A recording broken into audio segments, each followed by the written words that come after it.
told you before, I didn't want you to read this crap. I never saw such rotten crap in my life. Where do you get this shit? Who sells it to you? I'm talking to you, young man. You want to answer me when I'm talking to you.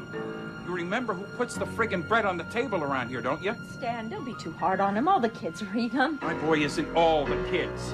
You want to know where this is going, Billy? In the garbage. Right into the friggin' garbage. Now, you got any smart mouth about that? The windows are open downstairs. I better go down and close them. The rain will get in. No, I'll do it. I got some garbage I want to throw away. Daddy, please don't throw it away. I'm sorry. The next time, young man, I find you with a worthless piece of shit like this again, you won't sit down for a week, buddy boy. Remember that. Billy, if your dad was serious, then you might want to turn this show off, because I do believe it falls into the category of a worthless piece of shit.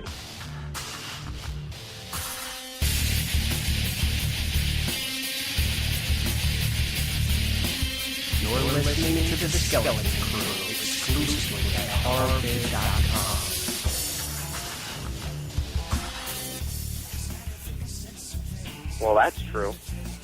Yeah, what are you gonna do? Well, you know, guys, the freakiest thing happened. As we did episode 15, we did our Netflix pick of the week, and Mike picked The Horror Show, starring Lance Hendrickson, and it's actually known as House 3. When they sent it overseas, they just slapped House 3 on it. They had a better chance selling it that way. Right. They do the name change a lot with movies like that. Yeah. Now, I'm not saying that our show is some great important piece of the horror galaxy's puzzle or anything like that, or that what we do or say has any bearing on the cosmic forces of fate. Nonetheless, a very strange thing happened this week. After we picked that movie, about 3 or 4 days later, the director died. Jim Isaac, yes. Yeah, Jim Isaac, and he's more well known, I guess, to people for directing Jason X. Among other things, yes. And what makes it so weird is that we picked the most obscure film. Yeah, that's what I was going to say. When we picked that movie, I was like, okay, I've never heard of this movie. And then just as I was about to watch it, I get that, and I'm like, are you kidding me? So It just really freaked me out.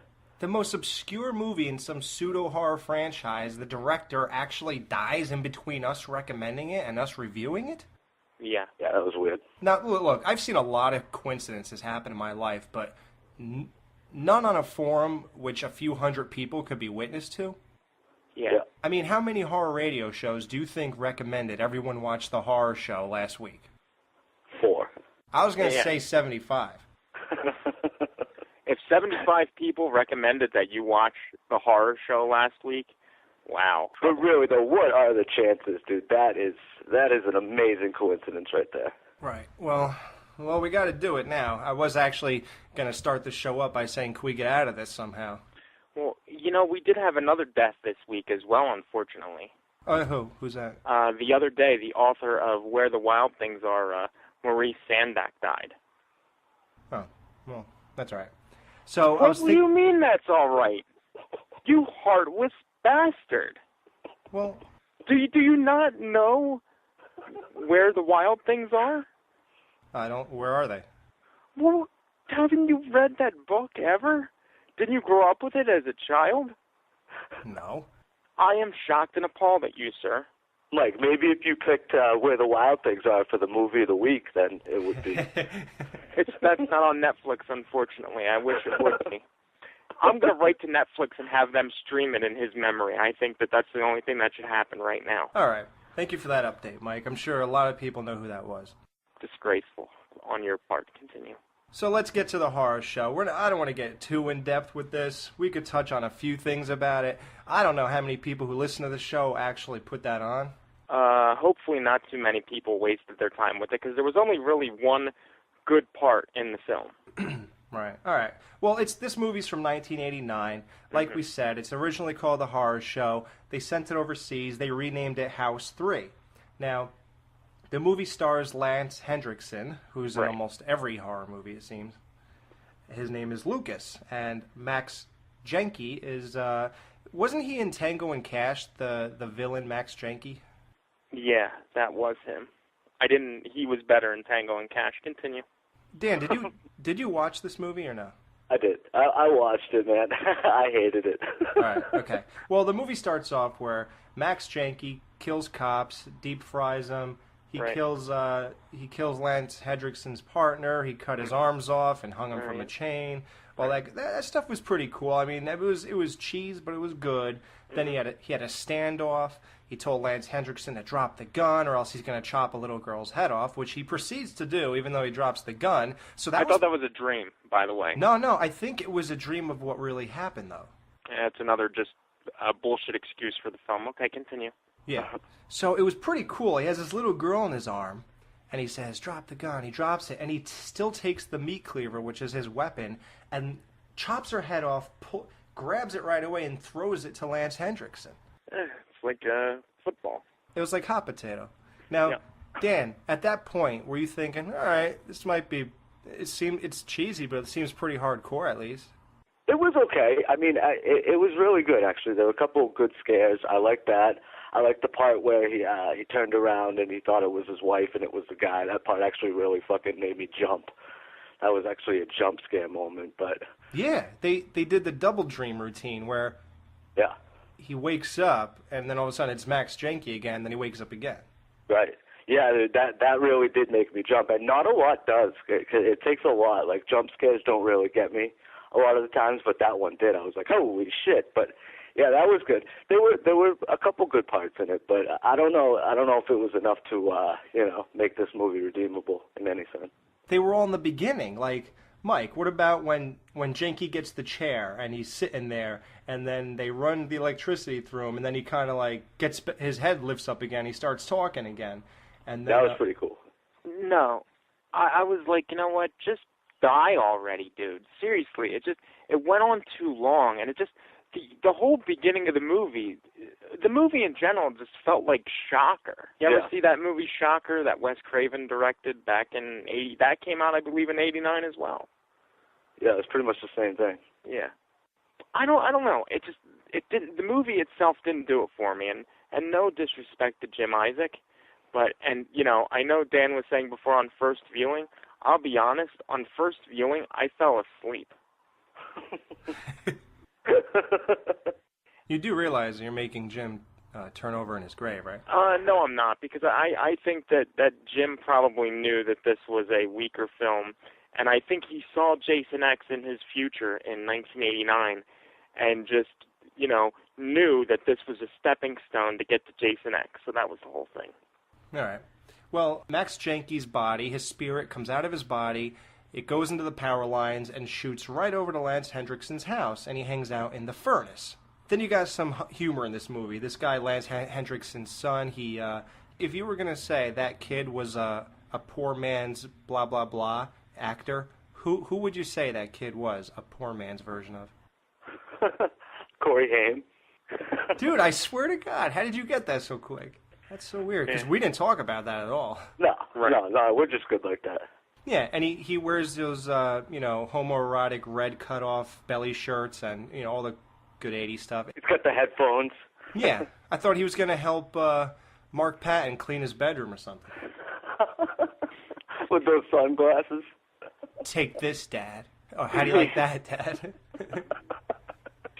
Bend over, Dad. Yeah. Lucas starts having delusions, Lance Hendrickson. He sees this guy's face in a turkey.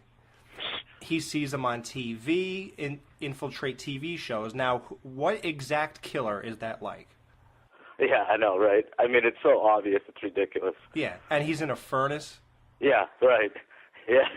Do you think they were even trying at that point? Like, that was so much alike, it was ridiculous. And then he had that laugh.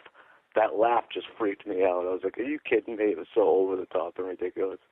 Yeah, it was an obvious ripoff. I just can't believe he didn't have that glove on his hand when he came out to kill people. How come he didn't have the glove in one hand and a meat cleaver in the other hand? So he kills the daughter's boyfriend in the basement, Max Janke, and Lance Hendrickson gets pinned with it. The IA thinks he did it. They keep questioning him. So then all of a sudden, Hendrickson comes home. His son is dead. The daughter gets raped by this ghost, and his How face... fucked up was that, dude? Well, let's get to the end of this movie. So basically, the doctor said if you zap him with enough electricity, he'll become real again. So they make him hit a high voltage thing, and he becomes real. Then Lance Hendrickson shoots him, and he really dies. And that's it.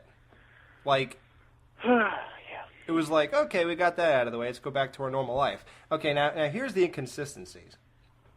Right. Suddenly, all the kids are alive again. Yeah, what the fuck? That was, you know what that is? Nightmare 1. Yeah. Like the whole thing was a dream or something. Yep. So, James Isaac, rest in peace. Hopefully nobody threw that movie in the coffin with you.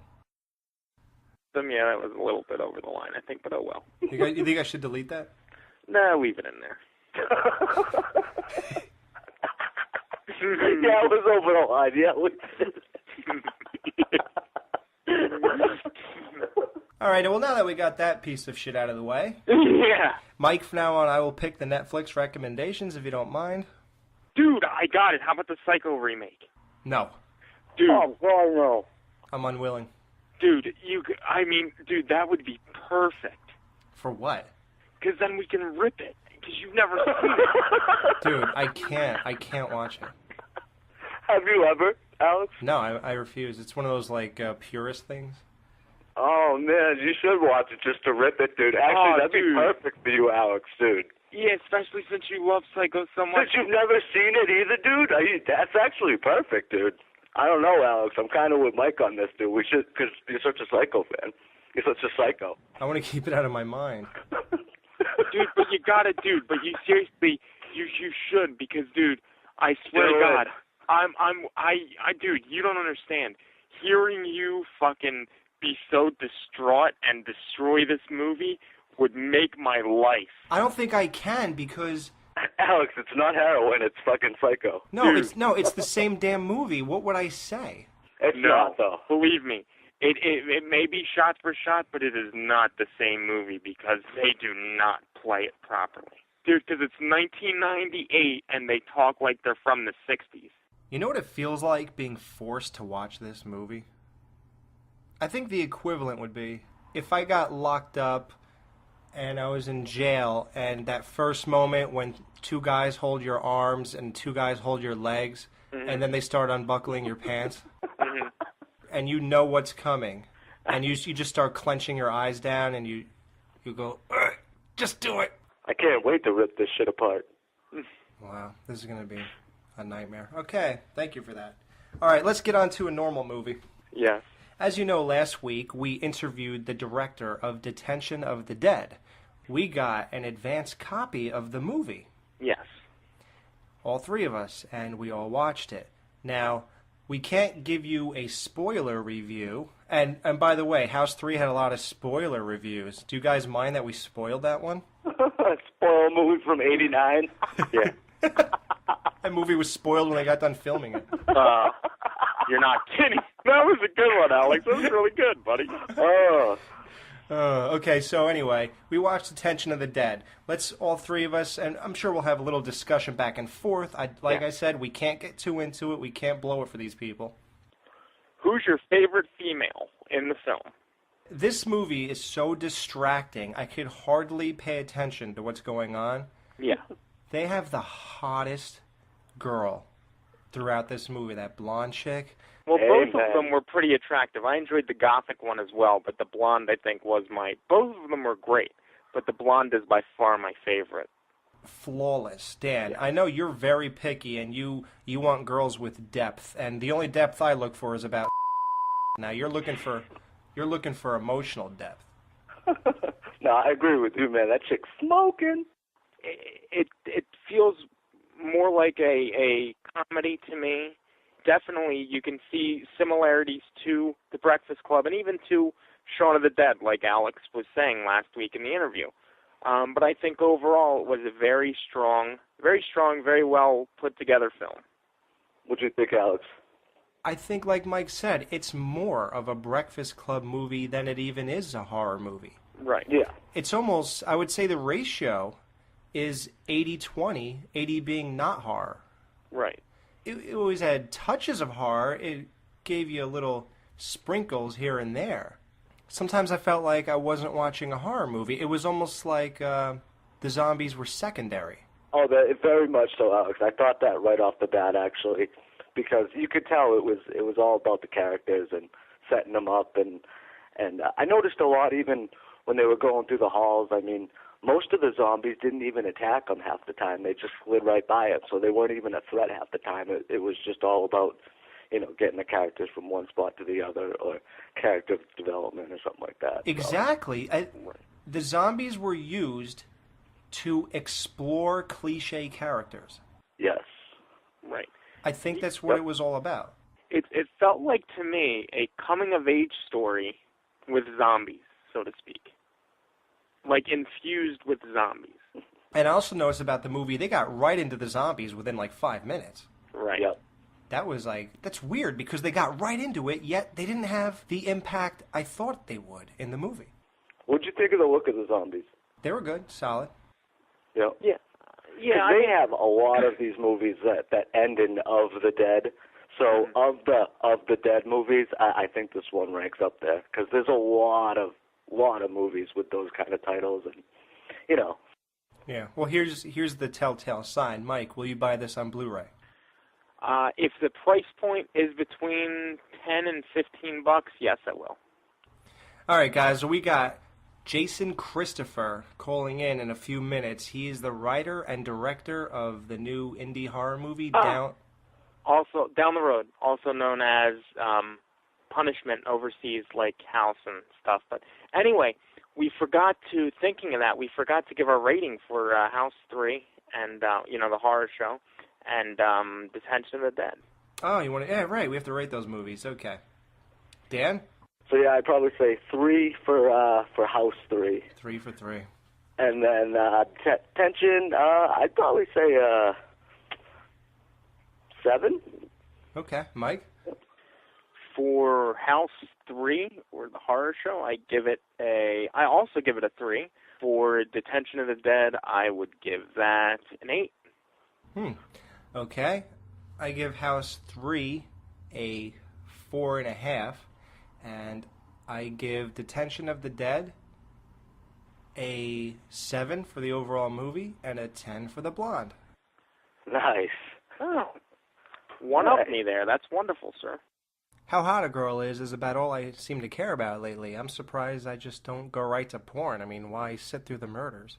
Well, anyway, I can't wait for this nightmare for the Psycho. Everybody watch Psycho on Netflix, the remake, 1998. Yes. And That'll be fun. That'll be fun. We'll be back in a minute. Kane Hodder gets a mention on the Howard Stern Show. Kane Hodder, he is Jason, believe it or not, and he was asked if he gets recognized for being Jason. There's a new Jason movie. Oh, come on.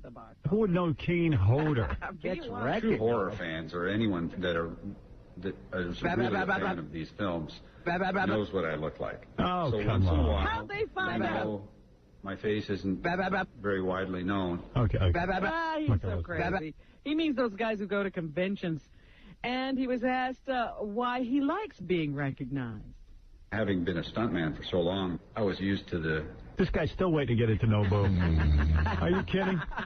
anonymity of the whole business. I want to take a camera and walk down the street with Kane Hodder and ask 20,000 people if they know who he is. The guy who wears the Jason hockey I've mask. been watching those movies for 30 years, and I didn't know who he was. His mom doesn't even recognize him. Don't let it get to you, Mr. Hodder. We know who you are, the Skeleton Crew. Exclusively at Harbid.com. All right, we're back, and we're here with the writer and director of Down the Road, Jason Christopher. How you doing, Jason? Hey, what's going on, guys? What's up, man? Oh, nothing. We just killed 15 minutes reviewing a total piece of shit movie. Did you ever hear of House 3? Is it a third one? Yeah. Oh, wow. It's called House 3, a.k.a. The Horror Show with Lance Henriksen. Oh, no, I didn't. I gave up after House. And then I started watching House 2, and I was like, all right, I'm done. See, now this is the kind of guy. This is my kind of guy. Mike, how can you sit through House 2 and then recommend it to people? Because it's awesome. Dude, we love Uncle Jesse. He is like the cornerstone of the film. Oh, boy. Oh, God. All right, Jason. Well, obviously your movie is down the road. Can you just tell us a little bit about it? All right, the movie is about a group of college students that escape their troubled lives, but only to fight for their lives from a revenge-seeking madman who is a father that witnessed his daughter getting killed by a car accident, well, by a bunch of drunk teenagers, and now he's just out for blood. Right. I mean, it's your typical horror movie, you know. I made it, it's an homage flick, you know. I made it for the horror fans by a horror fan, you know. I'm not trying to reinvent anything here. I mean, it's just something that I want to pay thanks to when I grew up watching. Exactly. Like, what are your influences? What are your, like, would you say your top 3 or so movies that really, like, said, you know, I want to make one of my own? I love Sleepaway Camp. I love The Prowler. Black Christmas 1976 version, 74 version is my favorite. That's my favorite all-time just horror movie. But I mean, like, I didn't like watch Friday the 13th. It was like, I want to make a movie just like that takes place in the woods. Right. It was just kind of like, everybody knows that you're in for a horror movie if you're in the woods, right? Yeah, pretty much. It just fits the tone so right. Yeah. This was your first major picture. Yeah. Now, what did you learn from this experience that you would take with you to the next one? Everything. Everything. Literally. I mean, the first stuff on a movie set was my own. The first day that we started filming. Right. First ever. And everyone's like, "Yeah, so you know how this is going, right?" And I'm just like, yeah, totally. And like, I never went to college. I got all my knowledge from watching a shit ton of movies. Like, the bonus features are the best thing out there. I mean, I would rather spend $20,000 on a shit ton of movies as opposed to spending $90,000 to go to college to listen to some guy tell me what to do and follow a formula and structure. And I'd rather just learn on my own. I mean, when someone tells me something anyway, it's like in one ear and out the other. Right. I learned how to edit my own. I learned how to work a camera my own, do everything myself. And if someone else was trying to tell me what to do, I would just like, what? But if I sit there, figure it out on my own, I'm a hands-on person. So, I mean, it's a lot better. You made a movie this solid with no formal teaching? I mean, besides whatever Quentin Tarantino talked about, Edgar Wright talked about, no. I went to New York Film School for a 1-week program down in Florida. That sounds so dumb. Went to New York Film School in Florida. But I went there for a 1-week intense program that tells you how to work a certain camera. So right when I got out of film school from that 1-week training thing, I went out, got the camera that we use, and then I just did a bunch of shorts on that and just went with the gun with that one, you know. It came off really good. I love the movie, first off, and I really do. And, like you said, you weren't trying to, break new ground or anything, but that's what I liked about it. It was a simple slasher. Horror fans, we get stuff like that, obviously. And to see it done the way it was, very realistic, too. And, I was thinking one of the most disturbing parts of the whole movie was when all the kills happened and all the thuds, there was the hammer made and all that stuff. It was so real. That was the kind of stuff that made me cringe. Awesome. And that's the kind of stuff that I like. And it didn't come off amateurish at all, I must say. Nice. Very nice. Cool. Thank you. Yeah. Yeah, I mean, a lot of people, they would say to me, there's a couple, I don't know if you're on the Facebook page, you can see them, and there's some pictures where it's one of the main characters, and it'll say, you will see her die. That's just, the title that it says on there, and then it'll say, down the road on there with, a billing block. And, some people will be like, well, why are you telling that you're going to see her die? I'm like, dude, it's a horror movie. We know that they're going to die. What the hell am I trying to hide here? You know what I mean? It's just go for the story and just the fun of it. You know what I mean? We all know that people are going to die. Yeah, it's like having on the poster, the Titanic sinks in this one. Yeah, exactly. Yeah, well, that's what me and my producer, Devin Lavasio, we go to the movies here and there together, just get some motivation and this one Titanic was re-released. I think we went to go see Cabin in the Woods. And we're just like, what is Titanic? And like the lady looked at us through the glass like, are you guys retarded or something? Devin's a great guy too. What did you guys think about Cabin in the Woods? Did you like it? I dug it. I mean, I really enjoyed the movie. I thought it was a little different. I mean, it was a different approach. I don't think it's gonna like a lot of like what like you guys were saying, like, oh, it's like how some people are saying it's the new face of horror or it's gonna be a big change. I don't really necessarily think that, but it was a fun movie to watch. I totally enjoyed it. When Devin walked out of the theater, he was just like, So I don't really know what his opinion was on it. Like he just was like, yeah, I mean it was cool. Wait till it comes on HBO. The ending was just like galore of gore. It was awesome. It was pretty cool. So the state of horror in general, what do you think about it nowadays? With all the stuff coming out, I mean, do you think it's getting better, worse? What do you think? I mean, that's a hard question, really. I mean, because like Ty West's movie, The Innkeepers, like I thought that was a phenomenal horror movie, but it's a different type of horror movie, you know. Slasher-wise, like my buddies out in LA, Eric England, he made this movie called Madison County. I enjoyed that movie. That was pretty cool. That just came out yesterday, I think it was.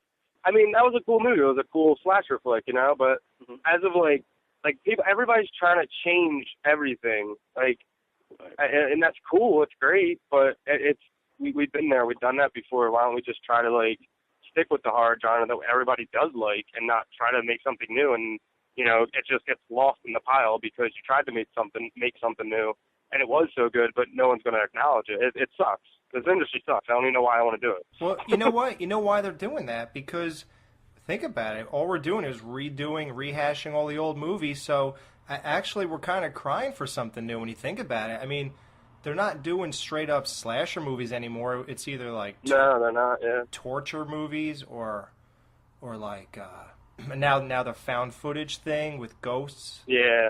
You know, so I think if when you just keep going backwards to go forwards, you eventually say, look, why are we doing that? Let's, you know, what do we have no more imagination? And they just trying to come up with something new.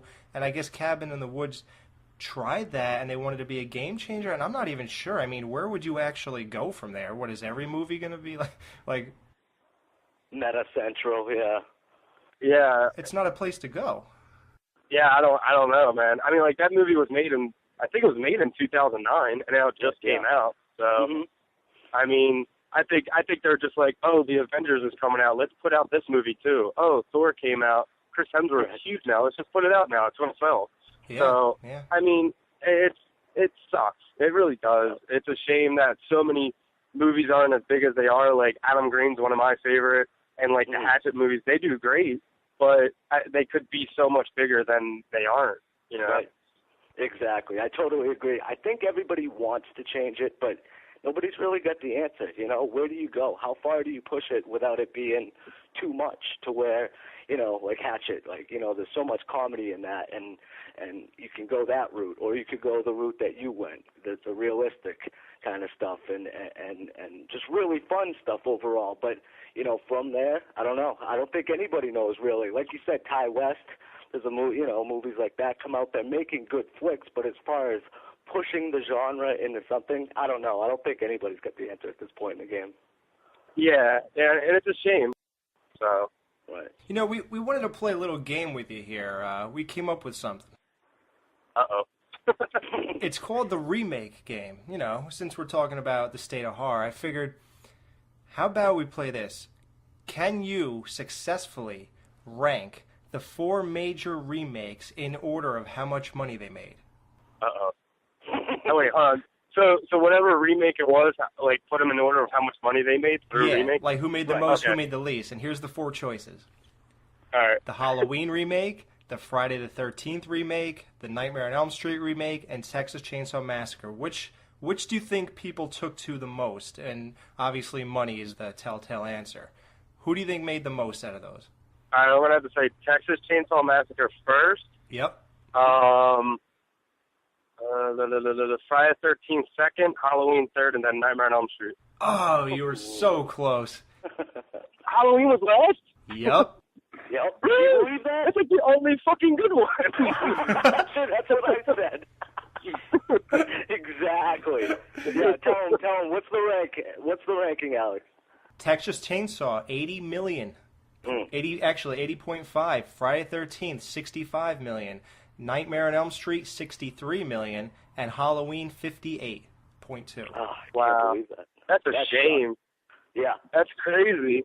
Because, I went to go see, I saw all of those remakes in the theater, and the only one that I seriously wanted to walk out on was A Nightmare on Elm Street. Like, I watched the first 10 minutes of it. I watched the first 10 minutes of it, and I was like to my ex-girlfriend, I was like, you want to get out of here? And I was like, fuck it, never mind. I spent $20 on these damn tickets. You watch this movie. You sit down.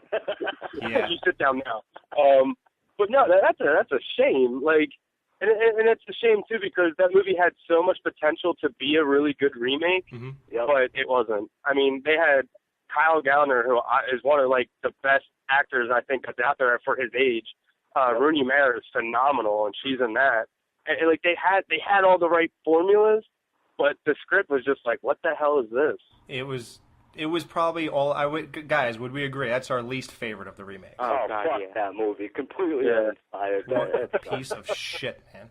Like, that was just... I don't mean to be so frank. All right, well, here, let's go back to your movie now. Did you ever think about selling this flick through Amazon? Right. Well, I mean, we actually, me and Devin know a buddy who actually sold his movie through Amazon, The Sleeper. Yeah. And last I heard, he's doing pretty decent with it. I'm not sure, though. Don't hold me to that. I haven't talked to him. Devin talks to him a lot more than I do. But apparently he's doing really, really good with that. I mean, and, like, for the first time around making a movie, I don't want to do it myself. Like what Kevin Smith did with Red State. I mean, he's been in the game for over 10 years, more than, almost 20 years, or more than 20 years, if anything. So he knew what to do correctly. I mean, I had this talk with Devin last night about, because we're like in talks with doing a new movie, and I was just like, whatever we do it down the road on this one, we're doing the complete opposite because we know this route, and it's just nothing but frustration. I mean, it's really hard. We're a bunch of nobodies. We have a movie that has nobody in it besides Clint Howard, so it's really hard to sell. So that's why we turned to, not why, but like one of the reasons why we turned to a sales rep was to just help get it out there more and have promotion behind it and have a bunch of stuff behind it. So to get that push to hopefully sell better than, going with just some company that's going to be like, oh yeah, great movie. Yeah, we'll buy it and put it on a shelf at Walmart and it'll be out.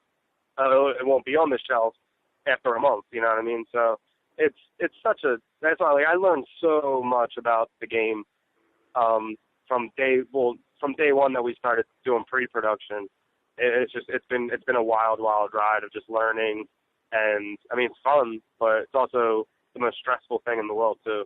Right. This movie, when you went to the sales rep, they actually had you change the name of the movie to do what? The overseas thing, like the way the horror show turned to House 3. Well, like at first they were like, well, before we even signed with them, they were just like, yeah, we might want to change the name of the movie, but we're not 100% sure. I'm just like, all right, I mean, whatever. So then after I had a few phone calls with them and a couple meetings with them, they didn't even talk about the name change. So I'm like, all right, cool. I think we'll be able to keep the name. Good. And then after we signed it, they're just like, the president of the company is like, we're going to name it Punishment, and the tagline's going to be a father. I forget what it was. It was just like something on the lines of like, a father gets his revenge. I was just like, Jesus fucking Christ. I was like, if that movie doesn't scream Walmart $5 bin, I don't know what the hell else does. But after, I mean, we talked about it, and then I was just at the point, I was like, because I tried to separate it. I was like, all right, how about we have down the road just states, and just foreign-wise, we just have it as Punishment. And I tried to go that route, but that was so hard to, like, kind of keep up. I'm like, yeah, check out for Down the Road / Punishment. And they're like, I'd go to, like, the bar, and, like, someone would call to be like, oh, you made a new movie called Punishment. I'm like, Jesus Christ, this is not going to work. So I'm just like, all right, well, I'm not doing that. So then the day that I was just like, all right, let's just name the title Punishment, and that's it. I did that on Friday, I announced that, and I never got so many emails and phone calls and text messages or Facebook posts or messages in my life, just like, why the name change? What are you doing here? That's a stupid title, this. So I'm just like, shit. So I called the president at our sales reps. I was like, listen, we're keeping Down the Road for U.S., and you can do whatever you want punishment-wise over foreign. I mean, if that's what's going to have to work here, that's what we're going to do, but I want to keep Down the Road. I like Down the Road. It's been stuck with me since I've been 17 years old, wrote the script as Down the Road. It just sounds stupid to me as punishment. And then, like, a lot of people were just questioning, like, well, why the name change overseas? And in my personal opinion, I think it's just to get the point across, like, 100 times easier. Because I was out with this one guy that plays in a band called the Ting Tings, like, about a month ago, and we're chatting. I'm like, yeah, you know, the movie's going to be called Punishment overseas. And he's like, oh, well, what is it called in the States? I'm like, Down the Road. And he was just like, Punishment makes so much more sense. I'm like, all right. And he's like, Punishment makes a lot more sense of it. And I was just like, oh, all right. Yeah. So I think it just gets to the point over there a lot quicker. It just makes more sense. Yeah, well, there's also a movie over there called A Guy Who Kills People, and that's doing very well, I heard. Yeah, that just came out too, I think, didn't it? Yeah, it's on Blu-ray right now. Yeah. So I mean, if that's what's gonna have to work, hey, I guess whatever. Mm. But I mean, I'm not 100% happy about it. But I mean, then I started thinking, I'm like, Alien was titled The Eighth Passenger of the Nostromo over in Poland. Jaws is like called The Big Great White Shark down in like Australia. I'm like, I can fit into these titles. Down the Road, Punishment. Right. Brain Dead, aka Dead Alive. Yeah. So it's been happening for years. So yeah, it's nothing new. Well, what are you working on next? I mean, there's two scripts that. Well, actually, there was first one script that I had that it's a ghost story. Just because I have like my whole family just believes in ghosts, and we have so many wild stories, and I love ghost stories. So I really wanted to write a script that's based on a ghost story, but I wanted to do something different. So at the end of it all, I really Shyamalan a lot of people. So everybody who's read the script so far, they're just like, holy shit, I was not expecting the last 10 pages. I was like, yeah. Wow. So Awesome. So like that's what I was going for. But so that's going to be really, really cool. And I'm talking like we're actually like from learning from down the road, we're like, all right, well, we have to have named people in the movie to just really just grab audience. So there's a lot of cool people that are on the list that we're reaching out to, and there's one person who I can't say any names yet, but there's one person who's just like, just send the script over. I'm just like, all right, cool. So I'm really, really stoked about working on the next one. But until last night, Devin's like, what's that one script that you had? So I pulled out this other script that I had, and then we're just kind of like, this is really cool too. So I don't know, we're just like kind of like balancing which one would be like more, you know, marketable to do and just what we can afford to do. So. Right. Yeah, hey, it's good to have choices. Mike's been writing the same script for, what, 14 years, Mike? Yeah, about that. Yeah, so it's nice to have choices. You're like Peter Jackson with his first movie, how it took 7 years to make. Exactly. Except mine will be shit when it's done. Mike made years ago, so. Yeah. And it'll still be shit when it's done, so it doesn't matter really. So. Yeah, well... Jesus. It's guerrilla filmmaking at its finest, sir. Oh, boy. Well, we all love the movie, man. I guess people could find you on Facebook, and they could look up the trailer on YouTube. Yeah, man. On the YouTube, well, just go on YouTube and type in Down the Road, and it's like the third one down or something like that. Or you can watch the Barn Punishment trailer just by typing in Punishment Official Barn trailer, I think it is. Right. I'm on Twitter at JayMay, JayJaymay. So I mean, follow me. We could chat, bullshit, whatever you guys want to do. Yep, sounds good, man. Well, thanks for coming on the show. Yeah, thank you guys for having me. Well, there you have it. Check out the trailer for Down the Road, or check out the trailer for Punishment, as it's known overseas. We'll be right back. My name is Cliff, brother of Joe. I got me some crack. I want me some hoes. Let me hear you say, yeah. Yeah. Let me hear you say, yeah. Yeah. Let me hear you say, yeah.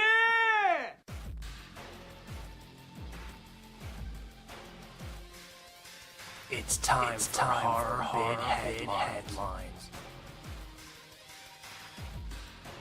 All right, the horror bid headlines. Well, this week we got Piranhaconda. Did you guys see the trailer for that? Of course. Yeah, well, Yeah. Part fish, part snake, all killer. Roger Corman is at it again. Attacks a movie crew on location near where her eggs were stolen. Now they...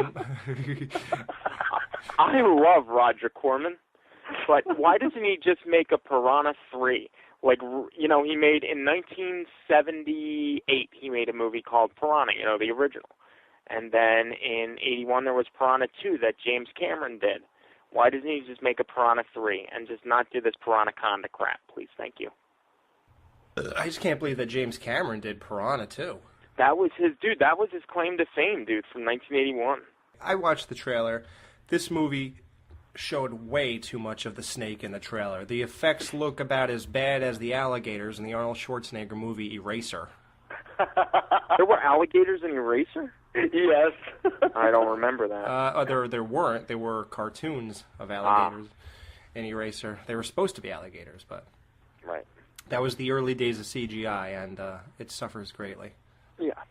The snake looks completely fake, and but they do have really hot girls in this movie. Yeah. That's all I really care about. Yeah. We got Prometheus. 20th Century Fox has confirmed Ridley Scott's upcoming Alien prequel. It's called Prometheus. It has an R rating. Both Ridley Scott and the Fox CEO have been hinting that the film will end up in PG-13, however. Yeah, just make an Alien 5 and screw this prequel crap. I want Ripley back.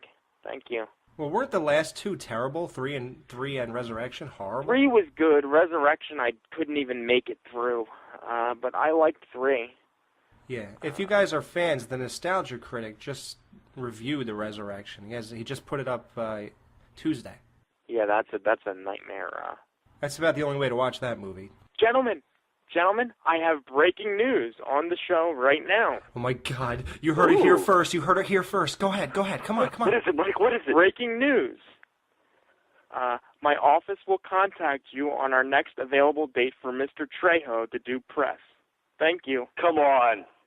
Danny Trejo? Yeah. Is on our show? He will be, sir. Machete. What do I say to a guy like that? I have no idea, but you will have your chance. That's fucking awesome. Jesus Christ. Did you just get that email? That's why I said breaking news. That's some gangsta-ass shit right there. Wow, it's like we're legit. Almost. Right? Almost, yeah. Well, yeah, we're legit. Oh, well. Okay. Sorry, guys, continue. Yeah.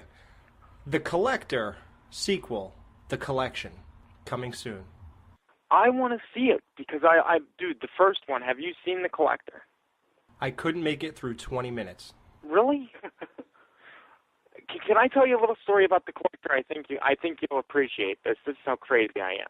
I used to collect porno magazines in the basement, and my father came No. I went to the movies to see this film. I didn't enjoy it. It was released as a blockbuster exclusive in February of 2010.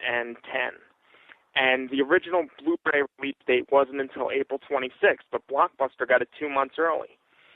I actually went into Blockbuster and bought the Blu-ray from them. Like, I rented it, and then I ended up just buying it from them. I paid like $40 for it, just to get it 2 months early. Wow. And you see what we're dealing with. And I hated the film when I first saw it, but then after I paid $40 for it and I watched it 2 months early on Blu-ray, I enjoyed it for some reason. $40, you better love that shit. I won't even buy my favorite movies in the world till they're less than $15. Yeah. Right. This guy buys movies he hates just because these guys got it early. Yeah, because I need to get movies early. Like, that's just my thing. If my there's name an is Mike Sagovich, I have a problem. Dude, like, fucking Mission Impossible 3. I went into Blockbuster and they had it days early for $25 on DVD. Yeah, and but that's just a good to get movie. it. Well, but I wasn't going to buy it. And I saw it there for $25, and I'm like, you know what? It's 2 days early. I got to buy it. So I just had to have it. Yep. Unbelievable. And guess what? He didn't watch it for 4 months. I still haven't watched it, and I've had it since 2006. Oh my God. Ooh. And you know what's messed up? I just bought the Mission Impossible Blu-ray set with the three of them, and I still haven't watched it. Have you seen the new one? No, I want to watch the third one before I watch the new one, but I have all four of them on Blu-ray now. That shit came out like 10 years ago. Oh my God. All right, let's move on. Yeah. Okay, a few short weeks ago, it was reported that Malcolm Lee was hired to direct Scary Movie 5. Now, They're bringing it back to the proper person. That's good. But they're not bringing back a person. Anna Faris has stated several times that she would love to play Cindy Campbell again, but it appears the studio is not interested. Maybe the studio's thinking they're actually going to spoof, I don't know, maybe scary movies in this one? Wouldn't that be... See, that would be a kind of a twist in horror. That's jumping the shark, I think, at that point, though. Cabin in the Woods was like commenting on commenting. Now, this would be joking on joking. Right. Exactly.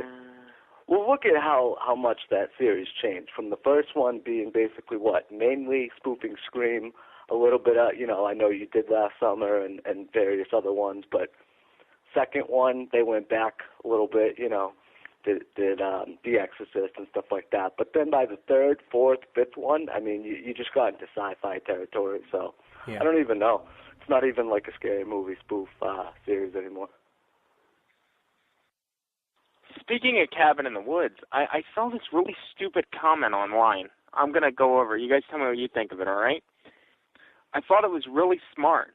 If you're not a die-hard intelligent person, this movie's going to go over your head, and you're going to be like, oh, I don't get it.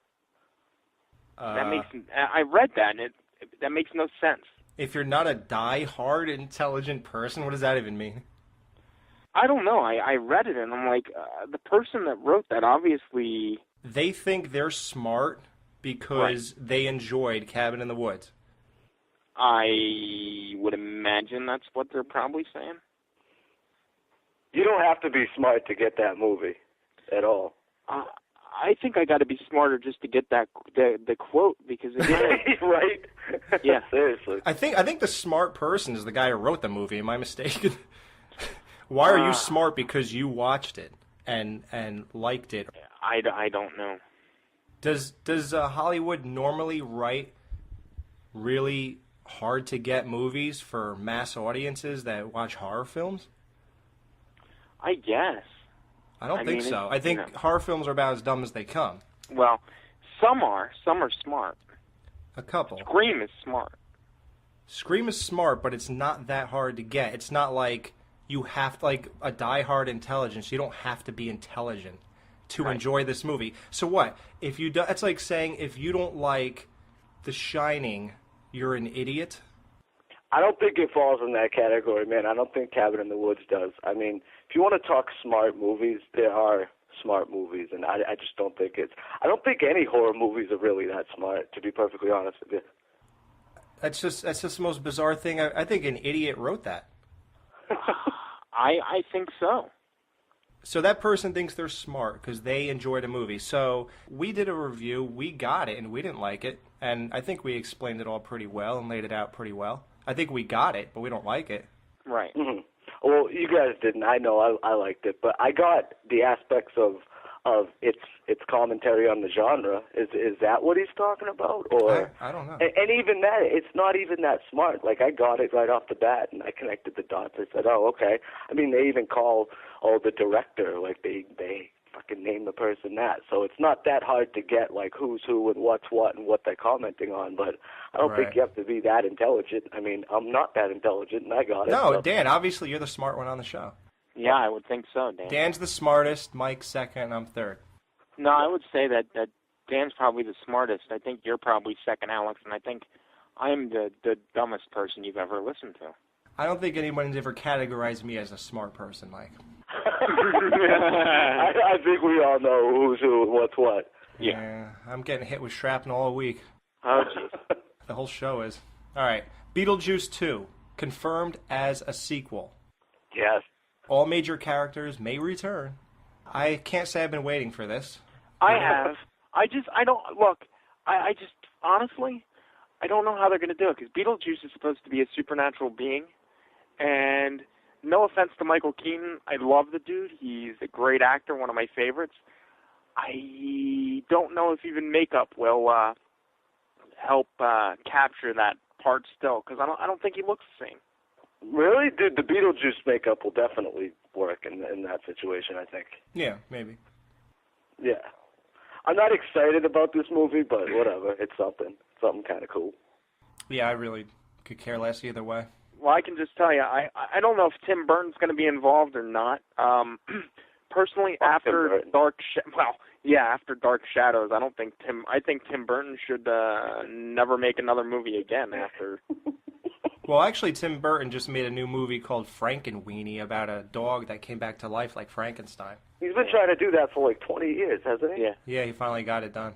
It's been forever in development. Oh, God. You guys see the trailer for Carniville? Carniville? Carnival. Carniville? Carniville. C-A-R-N-I-E. Nailed. Capital V-I-L-L-E. Carniville. Okay, it's supposedly like some kind of throwback 80s clown horror movie. The trailer is horrendous. It's a clown juggling and staring at some guy who's staring back at him, and he just dances Clown and House dances. is probably better. Fuck it. Clown House was horrible. I couldn't even make it through that. That was You're the on drugs. worst. Okay, continue. Dude, that was the worst movie ever. Dude, Clown House is the shiz. It was unwatchable. Have you guys seen Funhouse? Dude, I just said Clown House is great. No, wait, did you say... I thought you said Clown House. No, yeah, that doesn't make any sense. Wow, I'm really stupid. Let's move along. I thought you were the smart one because you liked Cabin in the Woods. Oh, you son of a bitch. Well, that theory's just blown all to hell. Oh, Yeah, well. I guess everyone who likes that movie isn't smart. I hate you guys. Cinco de Mayo is actually some guys making a movie about that.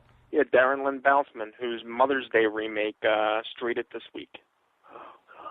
Well, is that good news? Did you watch that remake? No, I'm actually going to probably watch that this weekend because I ordered the Blu-ray DVD combo pack for $17.96 from Amazon, so I'll probably watch it this weekend. Yeah, or by 2016. Oh! All right. Well, the biggest news of the week, I believe, is Sofia Viagra is going to be... You mean Vargara? No, she's Viagra. Dude, honestly, she's not Viagra for me. I don't find her attractive in the least. Excuse me? Dude. Mike, you are off the show. Dude, she's not that great. Oh, my God. The accent just really kind of like, it kills me. I think that it's like, well, because I watch her on that Modern Family show every week, and I love her on that. Well, I would love her on me, but either way. Now, if that blonde chick from Detention of the Dead was coming to Machete Kills, then I'd be like, all right, let's do this. This movie, to work on the set of this movie must be heaven. You got Jessica Alba, Amber Heard, Michelle Rodriguez. Amber Heard's in it? Oh, my God. Michelle Rodriguez. It's like, to me, it's like being in heaven. Dude, and you can ask Danny Trejo soon what Oh, it was like shit. to work with them. We all know your M.O. by now, though, so it doesn't really matter. What do you mean, my M.O.? Your M.O. of liking the Spanish chicks. Oh, screw you. We all know that you we all know that you like flat chicks. So what's up? Yeah, that's fine. Hey. In my defense, Janet, or her name is Krista B. Allen in real life, from Detention of the Dead. Oh, yes, I looked her up. Yes, I know her name. You're damn right you did, because I did too. Dude, first of all, she's not flat. She's just very, very petite in that area, which is lovely. In that area. Yeah. Guys, Mel Gibson's also going to be in this Machete Kills, and I have a clip from him right here. Here you go.